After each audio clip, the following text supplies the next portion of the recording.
You just realized that you needed to hire someone yesterday. How can you find amazing candidates fast? Easy. Just use Indeed. When it comes to hiring, Indeed is all you need.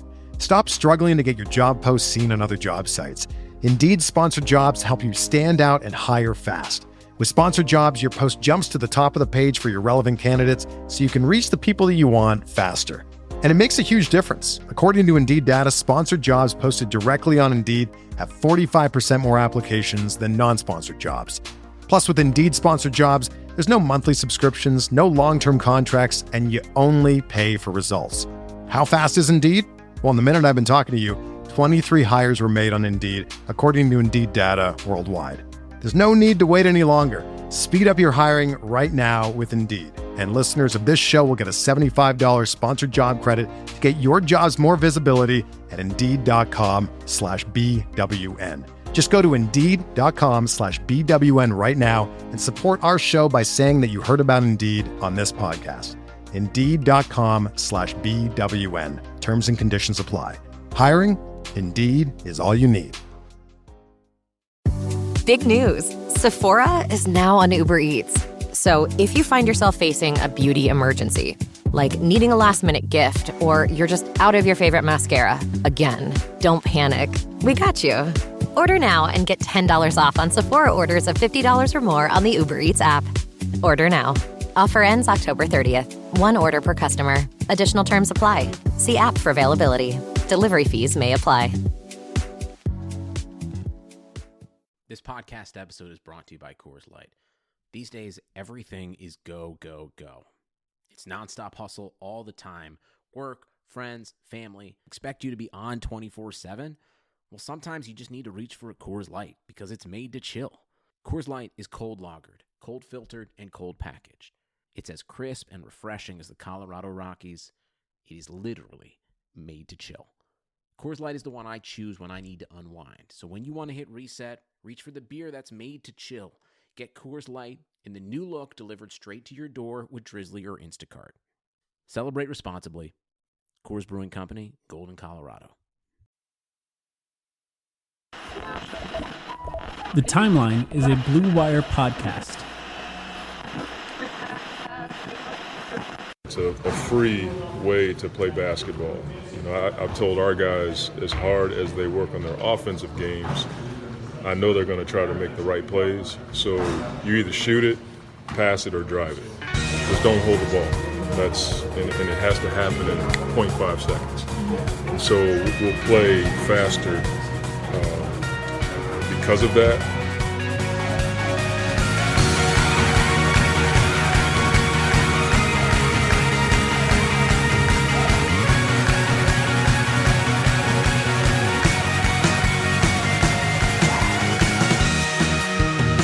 Welcome to the Timeline of Phoenix Suns podcast. I actually finally got to watch basketball, and we get to finally talk about basketball. My name is Mike Vigil, the host of this podcast, and of course, Sam Cooper's with me. Sam, how are you doing? I'm doing great, Mike. Last night, I didn't get to watch the game live, so I sort of just watched a replay of it, but that was fun. Let's do that. Let's do that more often. I didn't even know what I was watching, honestly. I'm not used to seeing shooting at all. Yeah. And, you know, kind of seeing the vision of the 0.5 offense as well, what the idea around that offense is, and just moving the ball a lot. There was lots of passes, lots of assists, running the ball in transition. If there was sort of a live ball turnover, it was constant running. But even the set plays were kind of interesting. And all of that without DeAndre Ayton, Devin Booker, and Ricky Rubio. Yeah, I mean, who was it? I'm already blanking on his name. Kevin Calabro, that's his name. The TV play-by-play commentator for the Blazers said something in the late third quarter of this game where he was like, for a team playing without three of its starters in Rubio, Booker, and Ayton, Phoenix is playing very disciplined on offense. You know, I'm paraphrasing there, but he said something roughly similar to that.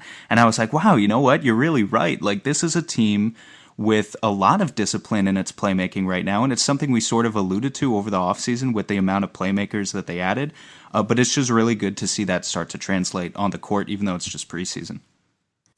Yeah, and you know, we've seen 3 preseason games to this point. Minnesota, Sacramento, and now this Portland game.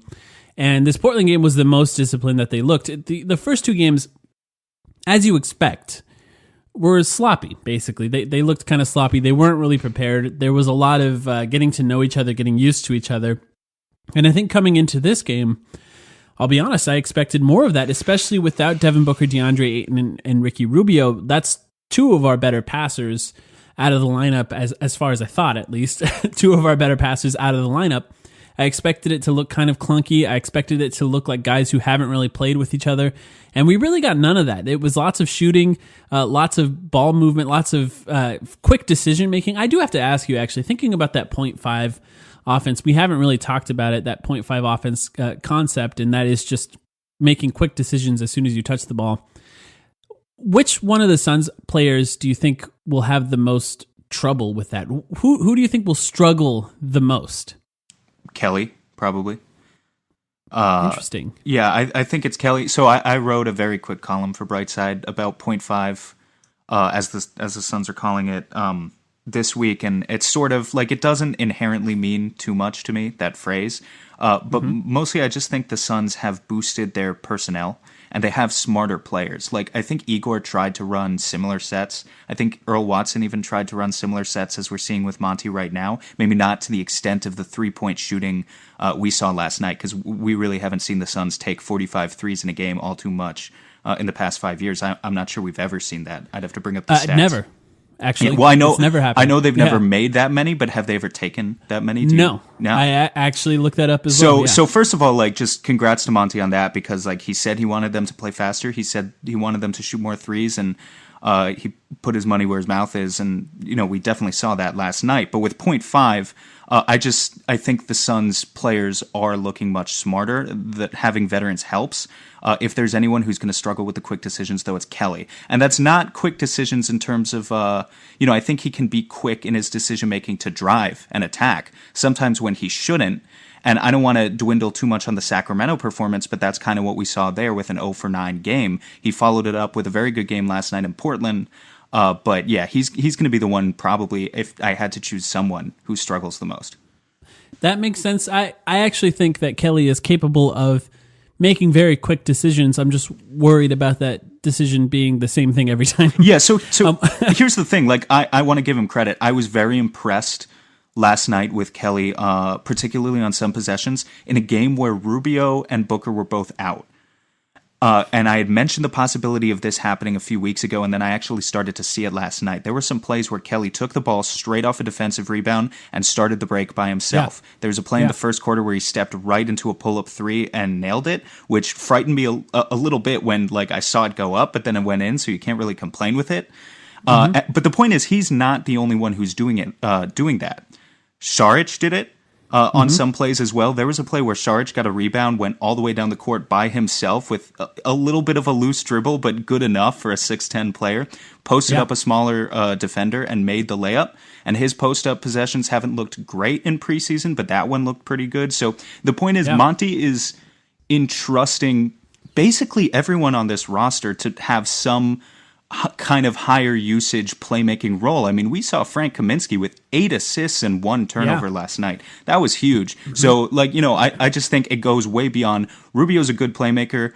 Booker's a good playmaker. But basically everyone on this team is going to have some involved role in the offense. And that's refreshing to see. Yeah, and I think they were benefiting from taking the Portland Trail Blazers a little off guard there. Catching them off guard. They didn't expect the Suns to look that disciplined. They didn't expect them to make that many shots. And, it's not something that I think that we can really predict that will happen often going forward. It was the most three-pointers the Suns have ever made in a game, preseason, postseason, or regular season, regardless. It's still a remarkable feat. It's something that we can't really expect to ever happen again. But I do wonder how much of that can happen in the season, just catching teams off guard if they are disciplined. And I think it's an interesting thing where with Devin Booker, DeAndre Ayton, and Ricky Rubio on the sidelines, they got to kind of see that happen and see how that sort of discipline can catch teams off guard. That's kind of the goal, right? Monty Williams, as we've talked about it, came from the Spurs, essentially. That's where he started his coaching. And you just kind of expect that that's what he wants. I mean, even the players that were brought in, you can kind of see the vision of those players working in this game more than anything else. And I think what the most fascinating thing about this game is that besides Kelly Oubre and Mikal Bridges, this was basically all new players for us. We were watching an entirely new team on the court, and so we got to see exactly what that's going to look like. And more than anything else, that's what the James Jones vision is, right? What we saw last night is kind of what that is. So what did you think of that? No, it 100% is. The James Jones vision is bringing guys who can shoot, who are high IQ basketball players. They don't have to be the most athletic guys on the court, but that doesn't mean they're not that they're incapable of pushing the pace. And that's exactly what we saw last night. Now, I think there's going to be ups and downs. The Suns shot 23% as a team from deep through those first two games. Then they shot 53% last night. Obviously, the average is going to fall somewhere in the middle. They're probably going to even out to around 35, 36, maybe, hopefully, percent as a team, I would think, throughout the season. So had they made fewer threes last night, you got to find other ways to struggle and win that game. But they won the game by 16 points. So obviously, they were doing other things right as well. And the playmaking is going to be the other thing that kind of evens out. Like, even with the Suns, I'm looking at the box score right now, they had 29 assists to 18 turnovers. That's great. Even with that performance last night, if you tally up their assists and turnovers so far in preseason, they still have a ratio of less than 1 as a team. Obviously, you want to see that. You want to see it go up. But I think a lot of that can be attributed to new guys coming in, playing together. And again, last night was just really the first super positive indication that we got that these guys can mesh well and that James Jones' vision might work. Yeah, and I think that Sacramento game was kind of a killer as far as turnovers go. There's a lot of turnovers in that game. But with preseason, because it's the first time we get to see these teams perform and these new players play, with that comes overreactions. So what I did is I scoured the internet, and that is Facebook, of course, Twitter, YouTube, Reddit, anywhere that Suns fans are talking, and I tried to distill the biggest overreactions, and I wanted to go through those a little bit with you, because I think even though a lot of these are insane, they come from somewhere. Watching these games, they come from somewhere. So let's talk about the first one. I want to go over the first one. Let's see, which one do I want to go over? Let's talk about shooting first. So there were two takes. I think, after the Sacramento game, the Suns are the worst shooting team in the NBA. And then after the Portland game, the Suns are the best shooting team of all time. Yep. So back to back, we got to see that. And I think actually you made an interesting point on Twitter after the Sacramento game. Basically said, this is not going to happen often. Only 6 threes were made. Lots of them were taken, nowhere near 45. I think it was like 20-something were taken in the Sacramento game. Understandably, if you're just missing everything. But shooters got to shoot. You got to keep shooting, essentially. And then, of course, they come back in Portland and have what could be a historic game, or what would have been a historic game had it been in the regular season. Obviously, this is a level of shooting that cannot be sustained. I don't think that it's a coincidence that it came without Ricky Rubio on the floor. I hate to say that, but no, Ricky Rubio has not been very good at shooting so far in the preseason. But what do you think about the shooters? There's clearly more shooters on the team, at least, right? There's clearly more shooters on the team. I don't think the Suns are going to be the greatest shooting team of all time, unless Cam Johnson is a 50% three-point shooter, chucking up 10 of them a game, which who knows? Might be. But he might be. But no, I think they'll fall somewhere in the middle. It's just refreshing, and I'm glad you brought up Ricky Rubio, because this means that if you want to have a sharp shooting lineup where you just stack it with 5 3-point specialists, that means having Rubio off the floor. It means having DeAndre Ayton off the floor, at least until we see him start to take those threes consistently and make them consistently. And it probably means taking Kelly Oubre usually off the floor as well, although he shot well last night. But at the end of the first quarter in last night's game against Portland, they were running a lineup of Ty Jerome, Tyler Johnson, Cam Johnson, Dario Saric, and Frank Kaminsky. Yes. And then at one point, a couple minutes later, either at the end of the first or maybe even to start the second as well, I think Saric subbed out for Baines. So you switch Kaminsky over to the 4, which he can play as well to an extent, and had Baines at the 5. But those 6 players right there made for 2 great lineups, both of which had incredible gravity, incredible spacing all around. So yeah, I mean, it's just obvious. The shooting has improved. You can tell. And I don't worry about those first 2 games whatsoever. I don't think the Suns are going to be one of the elite 3-point shooting teams, though. But I think they'll be basically average, maybe even a little bit above. I found myself thinking when the first lineup that you talked about was on the court, there's 5 shooters on the court right now. And if you bang all 3 of the last 3 teams that we had for the Suns together, you could barely shake out 5 shooters from all 3 of those teams. So at some point, there was 5 shooters on the court, and I thought, wow, it's bizarre that I'm watching 5 shooters play for the Phoenix Suns. But the other thought I had was, boy, I'd like to see Devin Booker in this lineup. Surrounded by shooters like that, taking screens from guys who can spot up after that and really attacking, it makes it very difficult to help on Devin Booker's attacks if all 4 other guys can shoot. So I found myself thinking that a little bit, and it complicates going forward because that starting lineup as we envision it can't really do that. But, and I know it's going to be a conversation that we have a lot is who does Rubio play with and who does Booker play with? Well, yeah. But I think there's enough guys on this team that you can put together, and especially if Kelly Oubre, because Kelly Oubre supposedly put a lot of work into that shot, and he shot some interesting ones last night. There was 2 particular that I wanted to talk about. The one that you talked about where he caught it, brought it down, that was actually around a Baines screen as well, which I thought was really impressive. A pull-up 3 in transition around a quick screen, very quick decision-making, maybe more than half a second, but very quick decision-making. And then another one that was a deep 3, which he did not shoot a lot of deep threes last season. This was in the second half. And those are 2 kind of impressive things. And it's just something to watch going forward. He was a guy who purposely worked on his jump shot in the offseason. And if it is improved, it has a massive impact on this team if his jump shot is improved. So I think there's a way that you could build a lineup with Devin Booker that is a lot of shooters around him. It just depends on what they end up doing and how they end up stacking these lineups. Yeah, for sure. And to talk about if you buy into the idea of maybe we should stagger Rubio and Booker, and we're going to be discussing who plays with Rubio versus who plays with Booker, having Booker surrounded by 4 shooters and that level of spacing around him makes a ton of sense. And equally, having Ayton be the guy who's paired with Rubio. Now, this doesn't mean you want to take all of Ayton's minutes and put them all with Ricky Rubio and never have him play with Devin Booker. Obviously, that doesn't make any sense. We still project these guys as the starting lineup. When you're trying to maximize what everyone is good at, having Booker with 4 shooters is easily going to raise Booker's ceiling as an offensive player. It's going to raise his 3-point shooting percentages as well. Whereas having Ayton be the guy who's frequently paired with Rubio, you're taking the Suns' best pick-and-roll playmaker and pairing them with their best pick-and-roll finisher. I mean, I think it just makes a lot of logical sense. Yeah. Yeah, I agree. And it's just going to be interesting going forward to see what they end up doing. And I think that actually leads nicely into the next one here. This is the next overreaction. It is Monty Williams has changed, man. Monty Williams has changed. He's been telling us that he's different. He's been telling us that he's changed. He even made a joke about how people would laugh at some of the things that he's been telling the team. People from his past would laugh at it.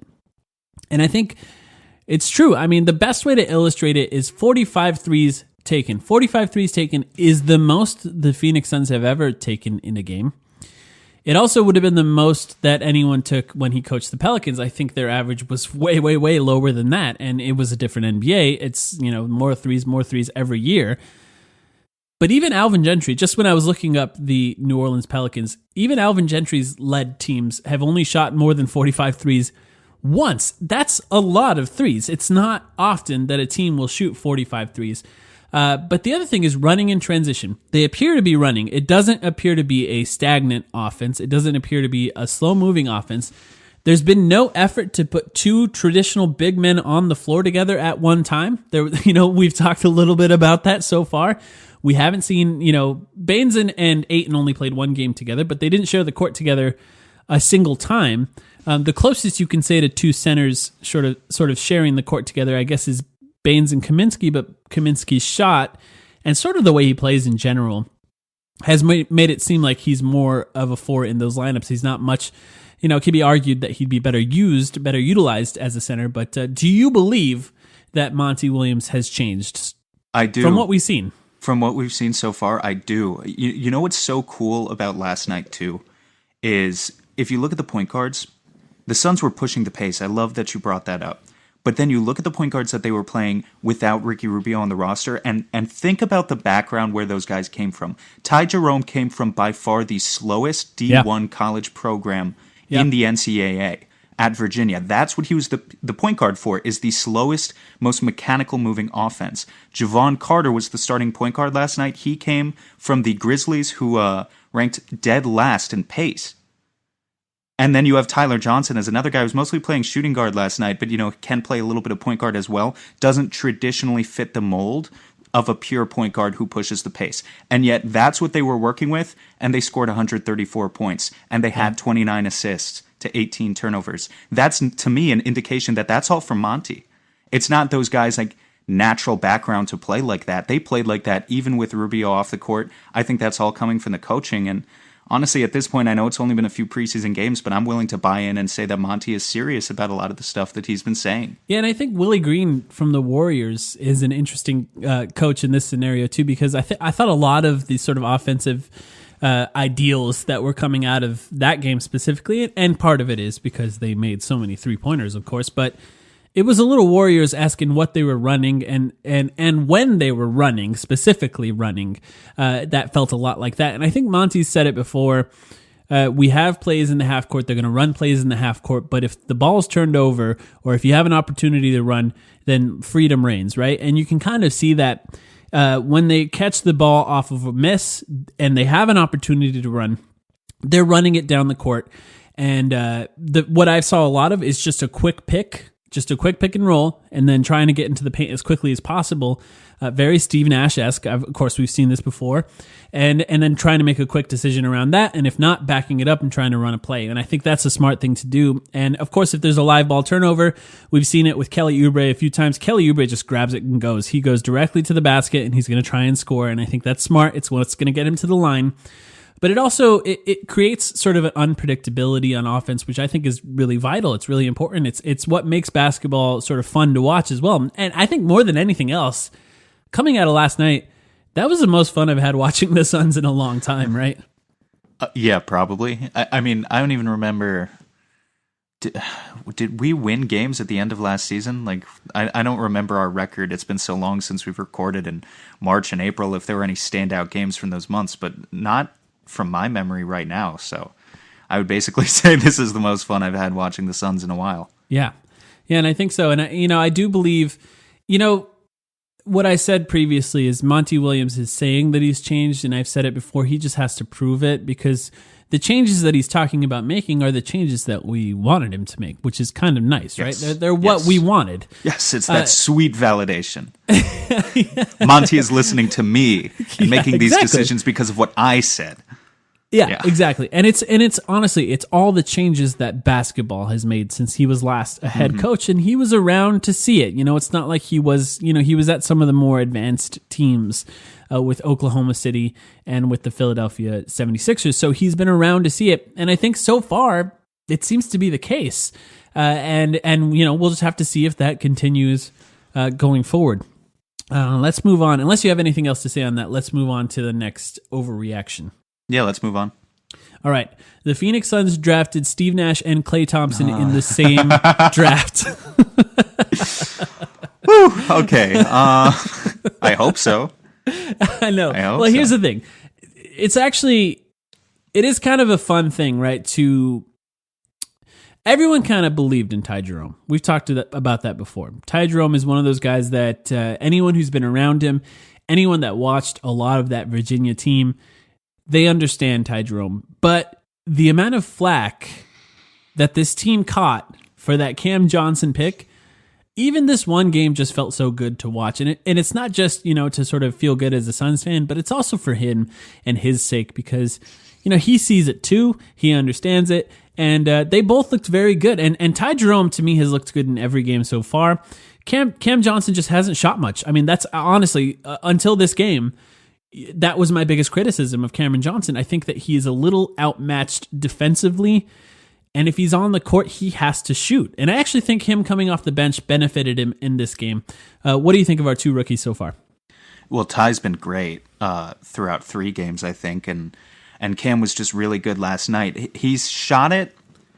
I don't have the box scores in front of me, so I can't say this with any certainty. I felt like he was shooting in the first 2 games without any hesitation. He just didn't get many opportunities, and maybe I'd have to go back and rewatch those games to see why that was. But it felt like his teammates were really looking for him in this game, especially he's the type of guy where once he has the hot hand, you're going to look for him. Like there was this play in, I don't remember if it was the third or the fourth quarter anymore, but Ty Jerome was looking for him and had him catch it right off a handoff. Yeah. And he immediately went up for it. And at that point, that was his last three of the game. He was at like 16 points. And then he attacked again and shot a long two a couple possessions later and got up to 18. But like once he gets hot, you have to look for him. But with shooters, a lot of the time, you know, it is kind of easy, especially for a guy like Cam Johnson, to kind of get stuck there in the corner and, you know, maybe you don't do anything on offense, at least, for a stretch of 4 to 6 minutes at a time. And I think that especially it's easy for that to happen when you're playing with Devin Booker and DeAndre Ayton and Rubio and Oubre, which is what he was doing those first couple games. Yes, I'm glad you brought that up. That was the point that I wanted to make. It's just really hard for him to find shots when he's with that lineup. They're clearly trying to run things through, specifically Devin Booker and DeAndre Ayton. And I understand that, and I think over time, if they played together, they would start realizing how great of a threat it is to have a guy on the perimeter that's essentially an automatic slingshot directly into the basket. And it's nice to have a guy like Cameron Johnson doing that, but you know, to play with that lineup, do you expect him to get 10, 12 shots a game? No, it's just probably not going to happen. But when he comes off the bench and they're creating turnovers, especially, he can really run out on those turnovers, and he can get to that corner, he can get to that wing, and he can shoot from anywhere. We saw him literally shoot from anywhere. He had the top of the key, he had the wing, and he had the corners down. It's just, he's capable of getting more shots. Basically, if he comes off the bench, it's possible for him to be the main guy shooting off the bench, the guy who takes the most shots off the bench. And I think he probably should be. That's what he's there for. It's you know, and I do wonder actually what you thought of both of them defensively, because I think for both of them, they're not very strong. Neither of them are overly athletic. We've talked about the athletic deficiencies on this team in general, but from what I can tell, and I haven't focused too much on it, both of them seem to be in the right place at the right time relatively consistently. I think it's going to be a little easier for Cam Johnson to get beat off the dribble just going to the rim because of the type of athletes that are at the wing in the NBA. Ty Jerome seems to be holding his own so far, but he's not very athletic either, so we'll see. He had 2 blocks in the last game, which is fascinating. A guy who gets no blocks at all. Yeah, no, that's What do you think of their defense? I haven't noticed any obvious defensive breakdowns. That doesn't mean they're always in the right place at the right time. Again, I'd have to go back and really focus on where these guys are each possession. I think the tough thing for Ty in particular is that you look at a guy like Javon Carter. Javon Carter hasn't been chump change in the preseason. Right. And defensively, he's been really good. And he's not the Javon Carter of last year that shot 30% from the field for the Grizzlies. Like he's not the same playmaker that Ty is. Obviously, there's a give and take there when you swap out one for the other. But those two are very much locked in a battle for backup point guard right now. And I wouldn't say that Ty's running away with it at all. So that's what we have to consider. Ty's been solid, but Javon Carter is on another level. And I had this conversation with the guys from the 7 Seconds or Less podcast just the other day. Like, who's the second best defender on this team after Mikal Bridges? Is like, there's probably an argument for Javon Carter, frankly, with the way he's been playing in preseason. Maybe Kelly Oubre, when he's locked in, looks really good. Aaron Baines is solid, but I wouldn't call him elite necessarily defensively. So I think we have to consider that when talking about Ty. But definitely he hasn't done anything bad, and that's a good start. Yeah, I think I agree with that. And the blocks thing was fascinating just because of how I have a feeling a 2-block game for Ty Jerome is going to be very rare. So we saw a bit of a unicorn last night. Is there a place for how do both of those guys find minutes? Because I do find it interesting, right? They had options to start this game. They could have started with Tyler Johnson at point guard. They could have started with Ty Jerome at point guard. But what did they do? They started with Javon Carter at point guard, and then Javon Carter was basically blanketed on Damian Lillard 94 feet. So he was following him basically up and down the court. And then they were switching on screens. I noticed they were switching on screens with Damian Lillard. They were trying to not switch on screens with CJ because Mikal Bridges was on CJ. Damian Lillard, of course, can shoot from 40 feet away, so you kind of have to switch if you want to keep on him the whole time. But the question is, do these guys both of them play regularly? Do they situationally put Javon Carter in when they need a point guard that's defensively able to cover guys, and then just sit Ty Jerome? Like, I'm really wondering. situationally is tough in the NBA because I think a lot of players really benefit from routine. Yeah, so I don't like it. Well, what I would say, Mike, is you should like it because this is the privilege of having a decent, respectable basketball team. Right. There shouldn't only be 8 or 9 players on your roster that you're comfortable with touching the court, and then the rest is just like, once they come out there, you're terrified. That's not how it works with teams that can actually win games. And so the advantage the Suns have now is if they go in, and, knock on wood here because there's still another preseason game left, but if they go into the regular season at full strength with everyone, and they want to play a 10-man rotation, which is what Monty has said in the past, there are going to be guys 11, 12, 13 who are capable basketball players but aren't going to get minutes. And we should be fine with that. And one of those guys is going to be one of Javon Carter or Ty Jerome, probably. Until someone gets injured, I think that's just how it's going to shake out. It's not necessarily a bad thing as long as you're not worried too much from a chemistry standpoint. But most good teams, and we're not even a good team, we're just an okay one now, maybe. But most good teams operate this way, and it's not... I think it's just scary to Suns fans because this is how long it's been since the Suns have had a respectable team. And that's fair, and I think I've talked about it a lot before, using Kawhi Leonard as the example, the prime example of how to develop a rookie. Kawhi Leonard came onto a good team, and he wasn't just immediately granted all the minutes it takes to just make all the mistakes. Like, I think a lot of times the Suns were kind of operating on this idea that rookies had like this finite number of mistakes that they were going to make, so they just get them out in the court and let them make all those mistakes right away, and then all of a sudden that's going to make them better basketball players in the future. And that wasn't the case. And you really do, to properly develop players, you really do have to make them earn their place on the court. So I do see that happening. It's just what I'm worried about more than anything else is I think that there's a strong possibility that Monty Williams is just fully in love with the way that Javon Carter plays right now. And that's fair because it's nice to have a dog on the court. And, I've always loved guys like that. But Ty Jerome he already looks like a guy that could be a future starting point guard in the NBA.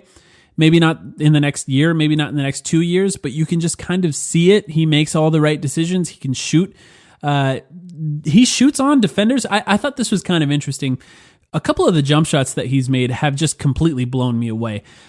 His ability to get that shot up over a defender for a guy who's not athletic and gets almost no lift on his jump shot, and that's been going in. So I guess more than anything else, it worries me that we're not going to spend that time on Ty Jerome. But to your point, I think you're right. That's probably the best developmental plan for both of them. Yeah, I think so. I stand by everything I said earlier. Like, I hear what you're saying, and I think Ty's been very crafty with his floaters, and it's basically been what I expected. But it's looked really good from like inside, maybe 15 feet.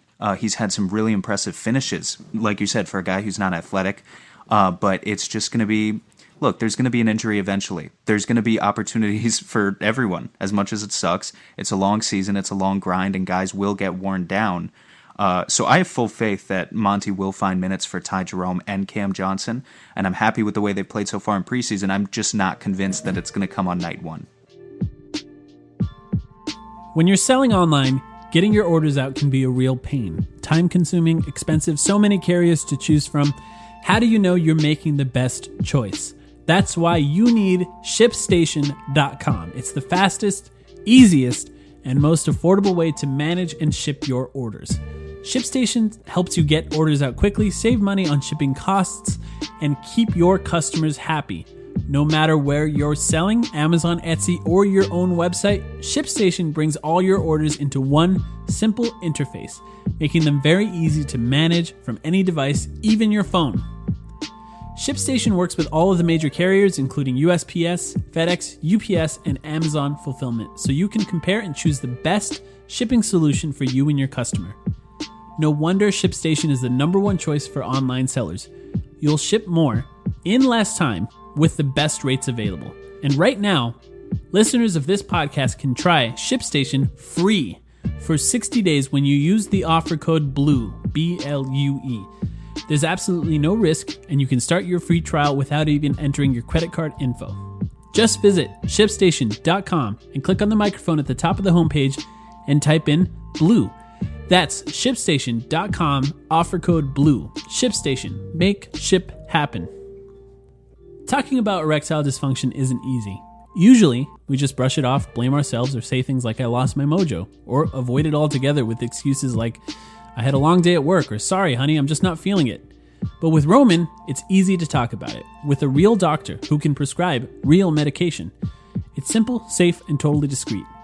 With Roman, you can get a free online evaluation and ongoing care for ED from the comfort and privacy of your own home. The doctor will work with you to find the best treatment plan.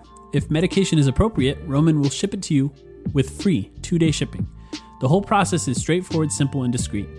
Getting started is simple. Just go to getroman.com/bluewire and complete an online visit. Erectile dysfunction can be tough to tackle, but now there's Roman. Complete an online visit today to connect with a doctor and take care of it. Just go to getroman.com/bluewire to get a free online visit and free 2-day shipping. That's getroman.com/bluewire for a free visit to get started. getroman.com/bluewire. All right, the next preseason overreaction. James Jones is a misunderstood genius. Oh. I thought this one would dovetail nicely with the previous one, talking about drafting Ty Jerome and Cam Johnson. Those guys have one good game in the preseason, and everyone's kind of like, James Jones is a genius. You know who else had a good game in the preseason the other day? Yeah. Did you see Dragan Bender with 17 points? 17 points, 6 rebounds, 3 blocks. Not bad. He looks pretty good in Milwaukee's system. Yeah, and Draymond Green also really, really likes Marquise Chris. Yeah, that's true. I didn't think of that one. Yeah, and you know what? Preseason is preseason. That's a fact. But I do think there is more to learn from preseason than maybe I personally have in the past. I've written off a lot of previous preseasons that were maybe a little more predictive than I thought they would be. But I also think there's an element of teams are trying things that they are not going to do in the regular season, or maybe they're finding out in the preseason that it's not working, and they're going to try something different in the future. Like, for example, Hassan Whiteside, do you think he's going to end the season with the Portland Trailblazers? That does not make any sense to me at all. Yeah, I really don't know how that's going to work out. Portland fans seem pretty optimistic about it. Of course. And he's just basically the same thing he's always been. I mean, with Portland, it's a tough situation in the first place because you got to consider all the cap constraints, and that's kind of why you end up in a situation where the best you can get is a guy like Hassan Whiteside at your center position while Nurkic is out in the first place. I don't know. We don't have to get too deep into that, but he wasn't great last night. He wasn't great, and if they really called every moving screen that he was committing, I think he would have been out halfway through that game. And, you know, it's just kind of, he's not, I just don't see him as a future piece for that team. And Nurkic, for, you know, how difficult it is to replace what Nurkic was doing, he was very good. He was really good on that team. Essentially, almost an all-star level center for that team. And trying to replace that's going to be difficult. And Hassan Whiteside is not it. I have a feeling he's not going to be on that team at the end of the year. But the point is of all of that is to say that it's still too early to judge James Jones. And I think that there is a little bit of vindication that he can feel right now, but it's fleeting. He probably felt that vindication when Ricky Rubio won that MVP as well, and when Spain won the World Cup as well, but that's fleeting as well. All that matters going forward is whether or not this team wins in the regular season. They have to win games in the regular season. It's nice if Ty Jerome is good in the regular season as well. It's nice if Cam Johnson proves that he should be a player that was drafted at 11th. But the fact is, with both of those guys, specifically on those decisions that James Jones made, they're older rookies. They should be more capable of performing right now. They really should be. And to expect them to not be good would be a bad thing, right? We talked about it as one of our biggest questions in our season preview. Can these guys perform at a higher level than a regular rookie? Because that's what they're sort of expected to do when you pick them, because they're already good. So I don't think there's any way that we could judge James Jones so far. I think that it's probably going to be a week-to-week thing that we're going to talk about. How good is he doing? Of course it is. But, you know, I feel pretty good about it right now, I guess. Yeah, whether that's fair or not, we're going to be talking about it all season long. And yeah, the moves he made, we've mentioned it before, the moves he made this summer were intended to raise the floor of this team. That's short-term thinking. It's not short-sighted thinking, but it's short-term thinking. We don't know what sort of ceiling any of these players have. So obviously, you know, when trying to envision the Suns becoming a team that gets past the second round of the playoffs, that is really a 60-win contender. I have no idea how James Jones is doing on that end, guys. Like, it's preseason. We just don't know. Right. But while we're on this one, can we talk? There's two guys I do want to talk about because I don't have any overreactions directly related to them. Dario Saric and Frank Kaminsky. What did you think of both of those guys? And you can talk about either one of them if you want, and I can give my opinions on them as well. I thought Dario took a little bit of time to get it going, and he looked a lot better in this game. Frank Kaminsky kind of blew me away last night. They're fucking awesome. They were both really good. Awesome. They were both really good, and I didn't expect it out of Frank at all. Yeah. Okay, so a couple of things. Here's what I thought they were coming in.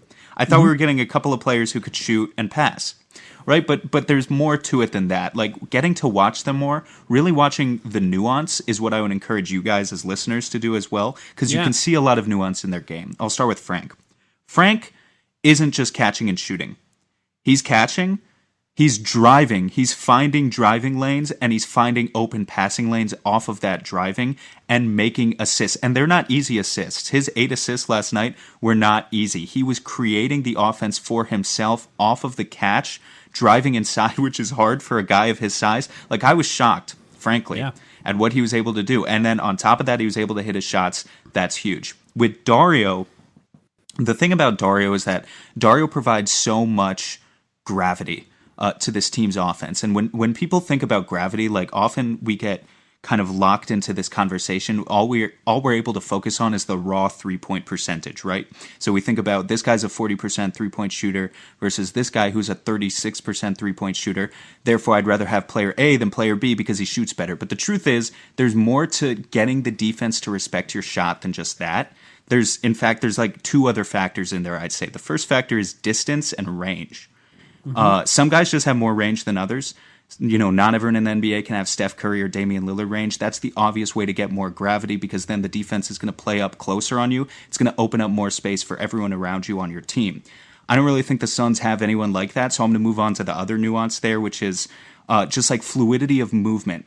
And the thing that impresses me about Dario so much compared to literally every other stretch 4 they've had over the past decade, whether it's Channing Frye, Mirza Teletovic, Ryan Anderson, Dragan Bender, Marquise Chris, you name it, is that he is a Let's fluid. not name it. Let's not name it again. He's fluid, though, and that's important. Aaron Baines can't do that either on this team. DeAndre Ayton can't do that. Frank Kaminsky can't do that. Not many 6'10" guys in the entire NBA can do that. Dario can move. He can catch.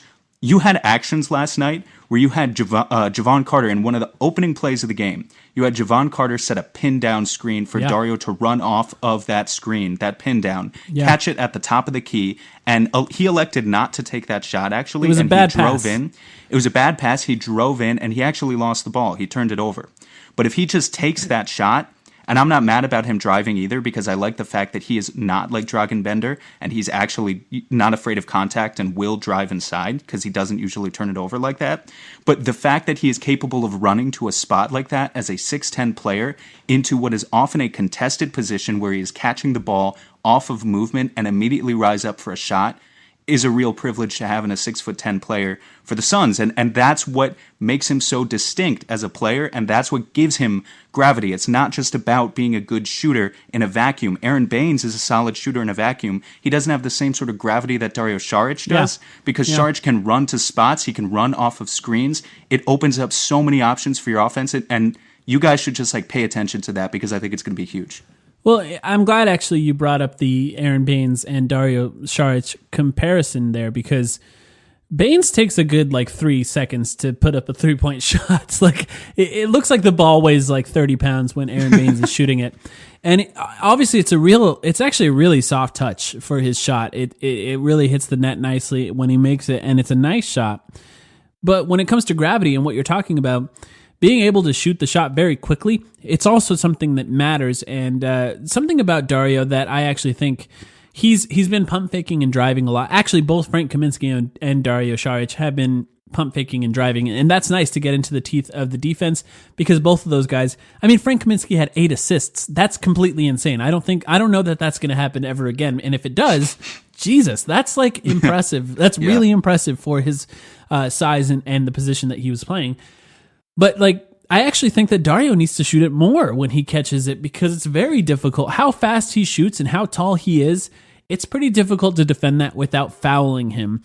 And I think that he needs to let it fly a little bit more. And maybe that takes away from his playmaking. But what I didn't like, and hopefully they got rid of this entirely, unless it works out better going forward, is in the first 2 plays of the previous games, the 2 games that were Minnesota and Sacramento, they posted him up. And I understand posting up Dario every once in a while. And they posted him up as a playmaker. He didn't try to attack. They had guys running off of screens. They had some split cuts. Basically, he was looking for guys cutting or jumping out to the 3-point line for a shot. I don't think it worked a single time. And they didn't run it to start this game, to Monty's credit. But that's not what he's good at. I like him more facing up from the 3-point line if he can. He has that pump fake. He can catch it. He can drive. And then he can create based on that. He's a little clumsy. And Frank Kaminsky is a little clumsy as well. They both are. But I do like, what I like about both of them from that point is it's almost like they're using that against a defender because what they anticipate that they're capable of doing is less than they are actually capable of doing, especially Frank Kaminsky. I think Frank Kaminsky just kind of, and Richie Randall brought this up when we had him on the podcast a few months ago, when Frank Kaminsky signed. Richie Randall is the host of the BuzzBeat podcast. He covers Charlotte. So, of course, he saw Frank Kaminsky play a lot, and he talked about how Frank unexpectedly catches defenders off guard by being able to sort of rumble and bumble all the way to the rim. Is that the phrasing he used? Something like that. Clyde Fraser-esque? He did say something like that. And I think he's right, I guess, is my point, because you just don't expect a guy who moves that awkwardly to be able to get around guys and to his credit, to be able to find guys once he's there or attack the rim. He didn't have a lot of scoring at the rim last night, but he did have that 3-point shot was going for him. It was going for everyone, I guess. It was kind of one of those nights in the NBA where just shots were going in. But I've been really impressed with both of those guys, and they even ran a pick and pop together. Yes, they did. Where Frank Kaminsky went around so Dario Saric got the rebound. For those of you who remember this, just picture it. If you didn't see it, find this play. It's really fun. I think the Suns video breakdown guy tweeted it. Dario Saric grabs a rebound, takes it down the court on his own, passes it to Frank Kaminsky at the left wing, and then immediately sets the screen. Frank Kaminsky goes around the screen, takes 2 steps into the 3-point line, and then passes it out to a popping Dario Saric, who immediately makes the 3. And I was just like, is this really happening right now? Do we really have these 2 awkward, tall, white guys running a pick and pop without any other actions? The other guys were just spreading the floor around the 3-point line. And Frank Kaminsky was a point guard for that possession for whatever reason. And they're capable of doing that. Dario Saric was also in the game with Ayton. He had a few pick and rolls with Ayton, which I really like that because there's just a lot of advantages to having 3 guards being able to either shoot the 3 or cut to the basket around a pick and roll. So if that's something that they can do regularly, that's a huge weapon. But overall, I guess both of us are really impressed with both of those guys so far, right? Yeah, how can you not be? I mean, the one weakness that you mentioned about Dario posting up is 100% valid. That's been bad so far, but yeah, other than that, they've really been great. I'm glad you brought them up, even though they weren't in your other overreactions, because we needed to talk about them. They've been arguably two of the best, brightest Suns so far. Yeah, and I think it is kind of funny that both of them, like you tweeted out a Frank Kaminsky step back 3, what? And then Dario Saric as well has had some pump fakes, sort of a lean back drive. You know the move where you pump fake, lean back a little bit, and then step forward around the defender. He's had a few of those where he pump fakes and then steps into a pull up mid range shot. Which, if he can hit that, if that's really a weapon, and I don't know enough about him to know if it is or if it has been in the past, it's possible that it is now. that's pretty hard to defend. Now, not that I want a lot of mid-range off the dribble shots to be taken by a 6'10 guy, but I mean, Dirk Nowitzki is a guy who is capable of doing that. So it can be a weapon if it's something that you can hit on a regular basis. So we'll see if those guys can continue to create off the dribble like that. And of course, they're not going to be playing against Hassan Whiteside every game, so maybe they can't take advantage of every interior defender the way they were capable of with Hassan Whiteside. But I've been very impressed by both of those. So more than anything else, with James Jones, maybe he is a misunderstood genius, but maybe he isn't. It's just way, way, way too early to say. I am happy that some of those moves so far are working out, but like we talked about previously, we expected them to get better, and that's all we've seen so far. Here's an interesting one. We're going to get into the more complicated ones right now. Here's one that I saw. This team moves the ball better without Ayton and Booker on the floor. Haha. Yeah, I would have expected someone to say that. That was an overreaction I saw. I even saw some people saying maybe Booker should come off the bench and play with the bench. Okay. Yeah, well, that's just dumb. But, well, I'll let you start, Sam. What do you think? I mean, look, this is just one of those, I don't think it's a Suns-specific thing. I think this is a classic train of thought for NBA fans, is the Ewing effect. That's what it is. I was thinking of the phrase for it. You take away the star player, and you try to explain the phenomenon of the rest of the team doing better without their star player, right? And it's this false equivalence kind of everyone comes together and all these scrappy guys just play together, and you build this argument against the star player as taking away opportunities from the rest of the team and not buying into necessarily what the team's strategy is and not moving the ball well. It's not just about Devin Booker, which is what we're battling right now, evidently. And I didn't really know that this was an opinion that people had, frankly, but it's something that I think happens to a lot of superstars. Mostly, I think what we saw that stood out last night was effort. And that's the only thing you can really hold against Devin Booker and DeAndre Ayton, particularly from that second game against the Kings. They're clearly very, very talented players, but if you look at last night's game against the Blazers, there wasn't a single player that you could point to and say that player looks lethargic. Whereas if we go back to the Kings game, there were a couple players where, especially DeAndre Ayton, frankly, it was like, I can't tell if he gives a shit right now. He's not giving 100% effort. Right. And that's the only thing. If they do not do that as the leaders of this team, they're going to be challenged by the coaching staff. They're going to be challenged by the fans. But the team doesn't move the ball better on paper with Devin Booker off the floor. That just doesn't make any sense. He's too good of a playmaker for that, and his offense and his ability to create for himself off the dribble just opens up so much more for you. Yeah, I think there actually is some truth to that, that the ball moves a little better without them on the floor, but that's because Devin Booker can create for himself better than almost any player in the NBA. So he doesn't need to pass to create a great offense or a good look or a high points per possession look. He can just beat his man, get to the rim, get fouled, or score.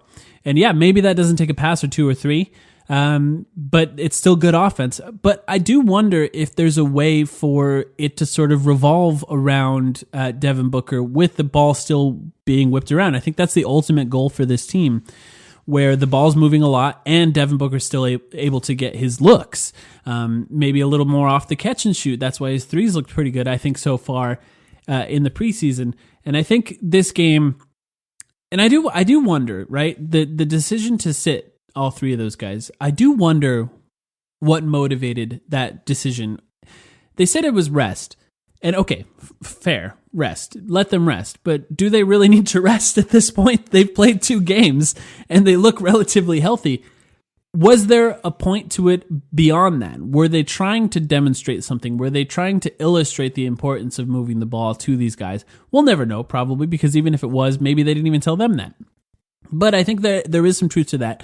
And on the Ayton point, here's something that is kind of bothering me sometimes. Is a post up offense the best style of offense in the NBA in general? The post up generates sometimes the least amount of points per possession for any type of offense.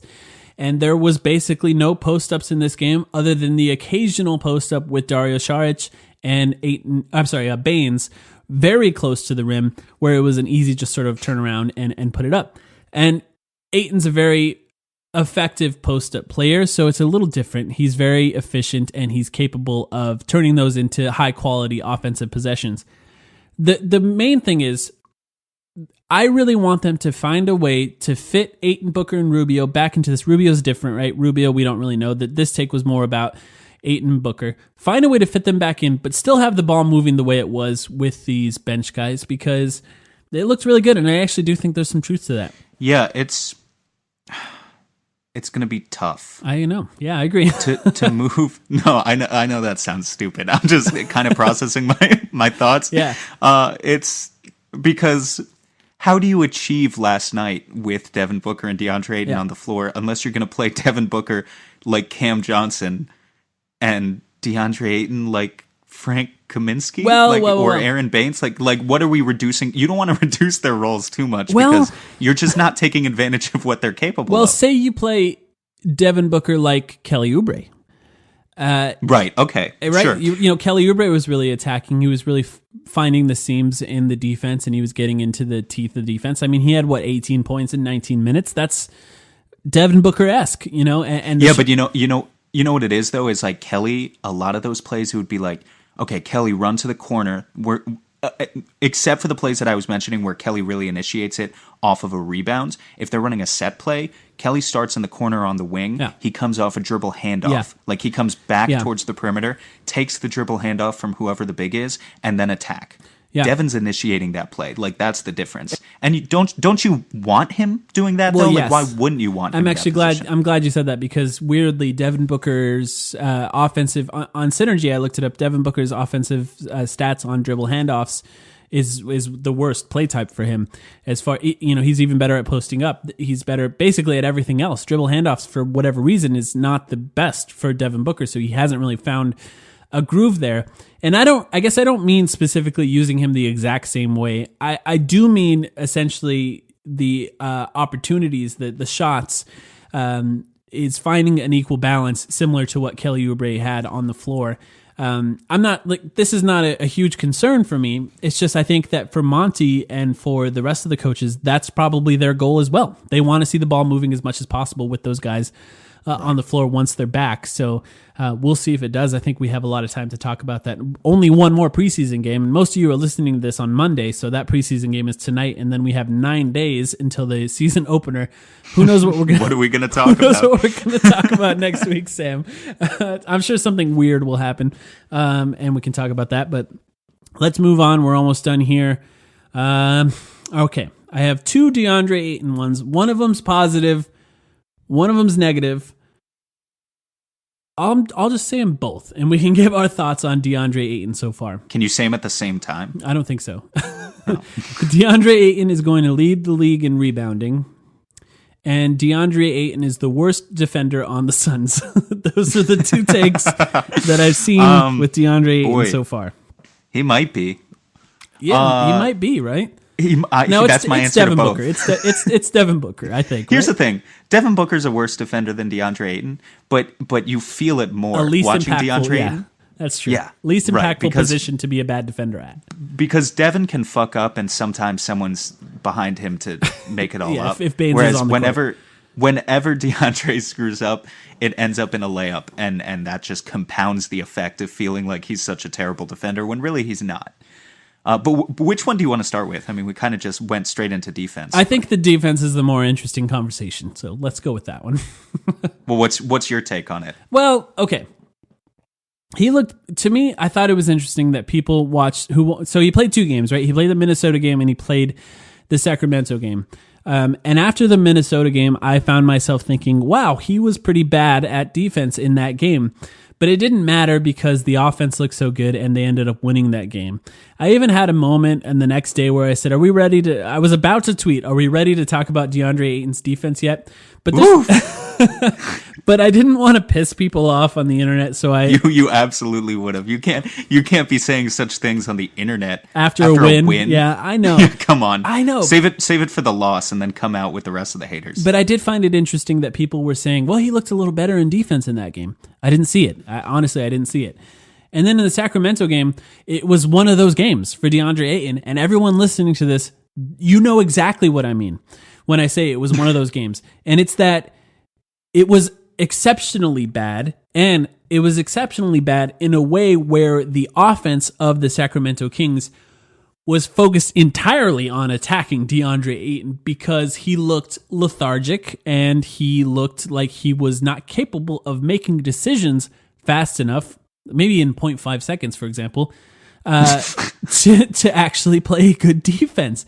And it's just after both of those games, I found myself saying, how could this team possibly have an effective defense with DeAndre Ayton on the floor? And I tweeted that out and some people didn't like it. And I'm sorry, but I didn't see that tweet. It's difficult for me to envision knocking shit over at my house. It's difficult for me to envision a good defense with him on the floor this year, at least. Now, I will say that I do think that it takes a lot of time for big men to become excellent defenders, but I do think there's some of it is instinctual where you can be a good defender because your instincts are right.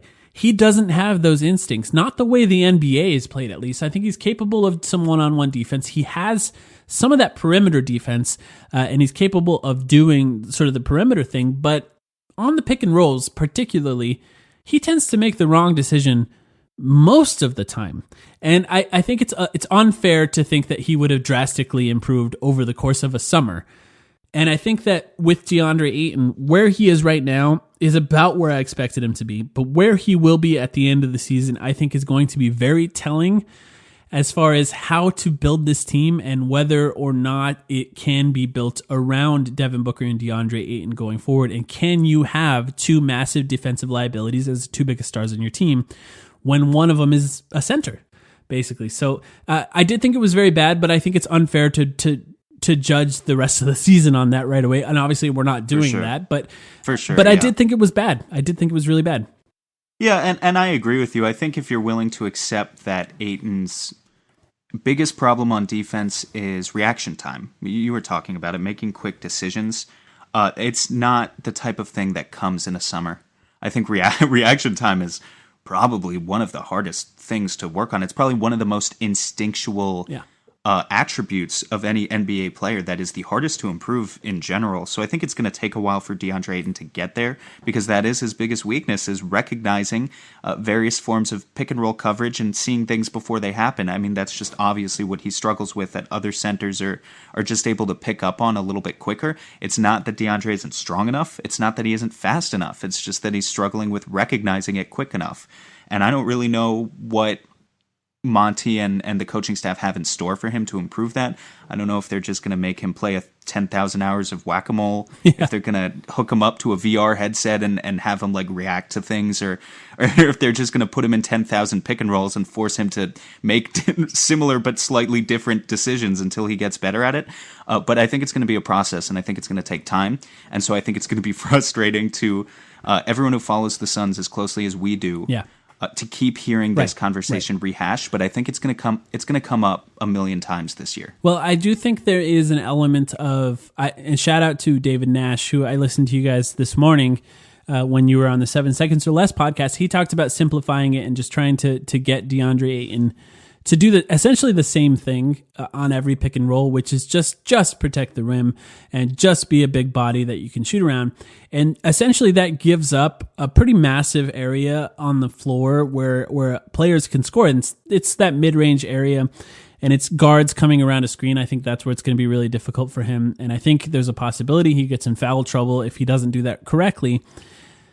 But I think with DeAndre Ayton, the best you can expect defensively from him right now is a pick your poison style of defense. It just kind of is what it is. You have to give something up and you have to simplify it in a way. The real truth of the matter is, with offenses, the way they work in the NBA now, there's a way to beat all of that. You can find ways to score on DeAndre Ayton with the smartest offenses in the NBA. So it's going to be very difficult for him. And he's got a lot of improvement to do. And I think the coaching staff recognizes it. And I think watching how this team develops is going to be fascinating for that reason only, because Ayton, what he's good at, is like he's already like really good at it. Rebounding. We talked about it. He had 13 rebounds in like 18 minutes the other day, and he's capable of being the best rebounder in the league. He's also a good spot-up shooter in specific situations. He's an excellent post player. He's above average passer for his position. Like, offensively, he's fine. But where he struggles is one of the most important things a center needs to do. So watching that development going forward, we're going to have a lot to talk about, I think. And I just hope that we don't have to be super granular about it every week. Granular, I should say. But I think that I have a feeling that that's kind of what we're going to do, right? Yeah, it is. Because we have to come up with stuff to talk about every week. And you guys online are going to keep talking about it. One last thing about his defense, David Nash, again, who was talking about just simplifying things for him. It almost makes me wonder if maybe the best route to take with Ayton is to play more drop pick and roll coverage. Yeah. Because, like, so you were talking about mid-range shots right there. Like, that's the whole point of that, right? Like, have him drop back off the screen, force the mid-range shot. Because if we're accepting that, when has DeAndre Ayton looked best on defense so far? David and I and Max were talking about it on that episode. Give him a goal and focus on that one goal. You are guarding LeBron James in this game. He did great. You are guarding Giannis Antetokounmpo in this game. He did great. If his goal is we're going to play drop coverage, you're going to just protect the rim. You're going to, whoever is on the perimeter is going to help denying the three-point shot for you. You're going to give them the mid-range shot, and that's going to be our scheme. Because if they beat us with the mid-range shot, that's okay. We'll take that shot. I think he might actually do a little bit better with that because, up until this point, we've been saying he's really good with perimeter defense, but kind of forcing him to be out there and dancing with smaller players in space, that's when having a lack of reaction time, you really start to struggle with that, and things can really break down quickly. Whereas if you keep him close to the rim, even if he's not instinctively the best rim protector, if you give him that focus, if you're just going to protect the rim and you give them the mid-range shot, I think it might work out a little bit better for Ayton. I'm curious to see if they experiment with it a bit. Yeah, and what does that do? That actually, so that forces guys to go around over the screen, essentially. It forces guys to go over the screen a lot. Or they can drop under the screen, but who's going to kill us in scenarios like that? Say they do go over the screen, they give them the mid-range. Well, guys like Steph Curry, guys like Damian Lillard, Lou Williams, there's a lot of guys who just pull up from three, just take a step to the side. James Harden, they're going to kill us. And those guys kill us no matter what, so it kind of is what it is. And then if we can force, that's sort of a playoff style defense, right? Force them into the mid-range and force them to beat us with the mid-range.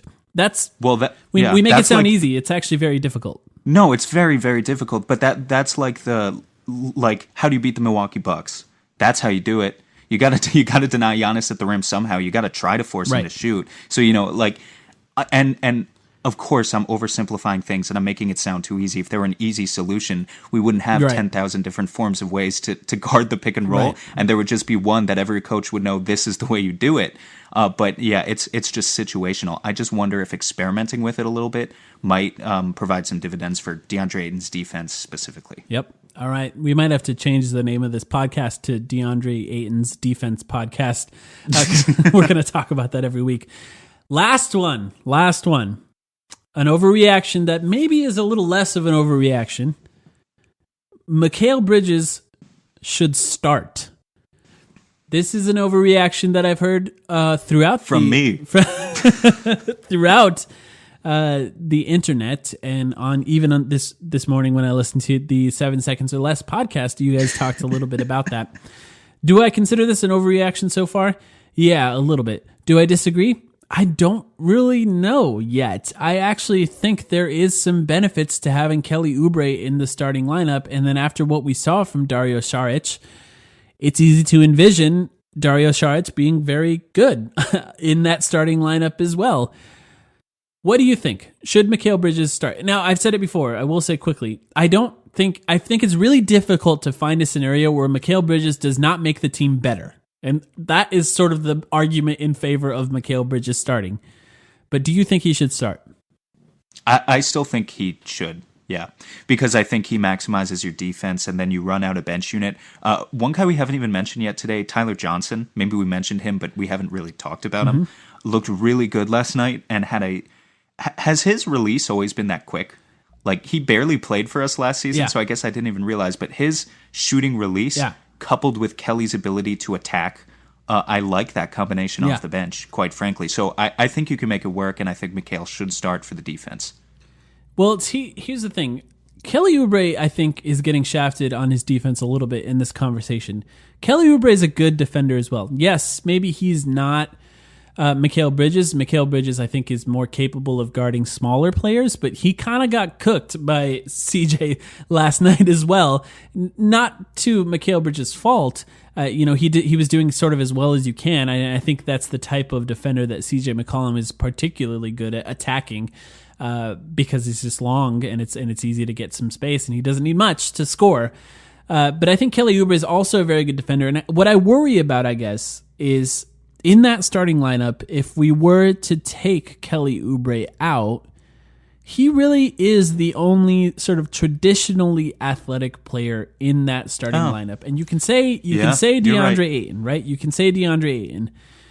But we just had a long conversation talking about how he looks lethargic like 1 out of every 3 games. So, okay. It's just really it's just really hard for me to picture, do they need that? I think what you're trying to say, so DeAndre is definitely athletic, right? Yeah. But Kelly can attack off the dribble, is what you're saying. Uh-huh. Off the rebound as well. He's like a slasher. And the Suns would not have that if you put Kelly on the bench. I see what you're saying, and I think that's fair. Counterpoint, did you see Mikal Bridges with that one drive last night? Yes, I tweeted it. You did tweet it. That was a rhetorical question because I knew you tweeted it. It was it's the coming. Kevin Durant move. It was a rip through, basically. It's coming. Yeah. It's coming. I think Mikal is going to be so good this year, but I'm just really bullish on him. So I don't know. But I think you have a valid point. And the other scenario that we've talked about much, much less is you want to talk about defense. Okay. Look, Kelly's not going to grab as many rebounds as Saric, but you could start him at the 4, and then you've got a guy with a 7'2 wingspan at the 3, and Mikal, you've got a guy with a 7'3 wingspan at the 4 in Kelly, and that's maximum length, maximum playing the passing lanes, getting deflections, and then running out in transition. You could definitely do that as well. I think that's a little bit closer to the style of basketball the Suns were going for last year with very mixed results. Yeah. Obviously, Kelly's longer than TJ Warren, so you get more defense there, but you still wouldn't get the rebounding that, the Suns were so bad at rebounding when they tried to do that last year. So that would be my only reservation about that style. But you could try it. You could definitely try it. Yeah, and I think more than likely the scenario is going to be... Well, actually, I did find myself thinking a little bit last night about... So the starting lineup was Javon Carter, Mikal Bridges at the 2, Kelly Oubre, Dario Saric, and Aaron Baines. And it's, I found myself thinking, I know we just got Ricky Rubio, but I did find myself thinking, wow, Devin Booker would look nice as the primary playmaker in this lineup, and it would look really good. And I have a feeling a lot of the endgame scenarios maybe will include both Mikal Bridges and Kelly Oubre, but I do think it's difficult to shift them up to that 3 and 4 position in game closing scenarios because of how many excellent guards there are in the NBA and how we will likely need one, if not both of those guys, to be defending smaller players going forward. And then you need some size for rebounding. You need other options as far as that goes. But I think the most likely scenario is we do end games with both of those guys on the court in some way or another, whether that be at 3 or 4 or 2 or 3 with Devin Booker at the 1 and Ricky Rubio sitting. But, I don't think I'm ready to say Mikal Bridges should start, but I'm not overly against it. I do think it would be smart to start the season with Kelly Oubre in the starting lineup and see how it goes. But, I'm hard-pressed to say that it's impossible that Mikal Bridges doesn't end up in that starting lineup before the end of the year and maybe even sooner because it's going to be difficult to keep him off the court. He's really good. He's really good. Yep. He's really good. That's the other thing we're going to be talking about every week. Yeah. Mikal Bridges is really good, and he's coming for that starting spot. But I do think Kelly's going to start with it, and I think Kelly will probably be fine. Yeah, and I think it'll be good. I think that Kelly Oubre has put a lot of work in this offseason as well, and if he can improve where he wants to improve, he's talked a lot about wanting to improve his defense. He's talked about improving that shot, and you've seen all the highlights of him attacking the rim. And I think a combination of Kelly Oubre and Devin Booker attacking the rim in that starting lineup, if we can get a significant portion of the starting lineups of the other teams in foul trouble early in the games, that would be pretty nice. Both of those guys could average 8-9 free throws a game, and I wouldn't be surprised this year. Really? You think Kelly could average 9 free throw attempts per game? I do think that just because of the way he plays, and I will say I did think this last year a little bit too. It all depends on his usage and how much he actually is handling the ball. But I think the way that he barrels into the defense has its disadvantages if they're not blowing that whistle. But I do think over time he's going to get better and better at getting fouled, and I think both of those guys can really rack up the free throws going forward. But we'll see. But I do think that's another advantage of having them both start. Yeah, no, I can see that.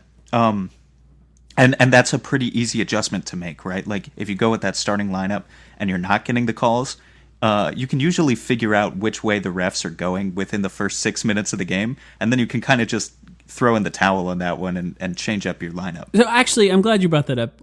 And I know I said we're about to finish, but say Mikal Bridges is the first player off the bench. Who does he come in for? What is that first change? Does he come in for Kelly Oubre? Does he come in for Ricky Rubio? What do you think the best option would be? He comes in. Well, it's funny because I kind of envision it like Rubio. I don't think, based on what he's been doing the past couple seasons, he's been a guy who's playing like 27, 28 minutes per game. He's not playing that much. Like he's not a 35-minute per game starting point guard. Right. So I kind of envisioned it as not a full platoon swap. You don't want to bring in the bench all at once, but kind of like Tyler Johnson and Mikal Bridges, a package deal. Mm-hmm. So I kind of envision like Tyler Johnson comes in for Rubio. Bridges comes in for Oubre, and then you can kind of decide like who you want to be the point guard there between Tyler Johnson and Devin Booker, because frankly it could be either one, but something like that I guess is what I was thinking. I hope more than anything else. So the next game, for those of you listening to this on Monday, the game tonight is against the Denver Nuggets, and I hope more than anything else that they start the game with Mikal Bridges and Kelly Oubre, just so we can see it once before this preseason is over. To see if, because I think that's an interesting team to do it against. They have size, and I think that's going to be hard for Kelly Oubre. And who knows if he even wants to play power forward. Not that it necessarily matters, but I think effort-wise it might matter. But I would really hope that we get to see something like that before the preseason is over. Any other thoughts or any other overreactions before we finish up, Sam? None from me that I can think of. We saw a little bit of Jalen LeCue, Sheck Diallo. Even Jared Harper last night. Nothing. Yeah. No big overreactions there, though. No, those guys they are what they are. They are what they are, and they're not going to play. yeah, they're not going to play. That doesn't mean they're garbage, though. No, I don't think they are. Well, I don't know. Jared Harper might not be in the NBA. I'll say that. Well, okay, fine, but yeah, Jared Harper's a two-way anyway. Yeah. LeCue's going to spend time in the G League. I think Diallo has a chance to like come in and make an impact. For as great as Frank Kaminsky has been, Frank Kaminsky is still going to bug the shit out of Suns fans. Like, I guarantee it. There's going to be a stretch where Frank Kaminsky is shooting 25% from three, has as many turnovers as he does assists, and he's going to bug the shit out of you guys. And maybe Diallo becomes an appealing, like, rim-running athletic option at that point. Yeah, we'll see. We'll see what the starting lineup is tonight for most of you who are listening on Monday. And we'll see what we talk about next week, Sam. I have no idea what that's going to be. But no clue. If you guys have ideas, hit us up. Yep. Thanks, everyone, for listening. I look forward. The next episode will be our last episode until the season starts. And then we'll be able to react to actual NBA games. Thanks, everyone, for listening. I just saw everybody kind of playing together. The ball was on the string. We're 0.5 was very crucial tonight. We're moving it, getting open shots. And I think that's why we were able to knock them down, because we were getting open shots. I love it. You can't hold the ball. You got to keep it moving, keep ball and body movements, play with each other. It doesn't matter who shoots it. As long as we get the best shot for us, that's the main key. And I think that we'll continue to get better at that as long as we continue to just buy in and just the season continues to go. But that's the best way we can play.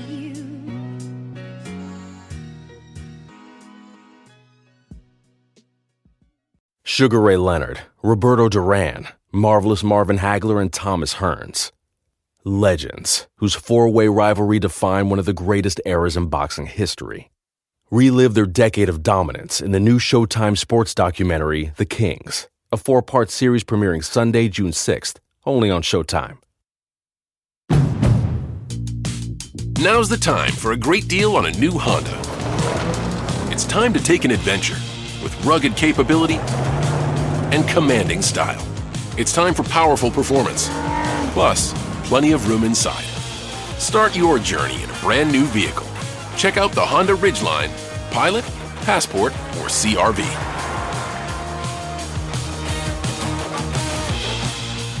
See dealer for financing details.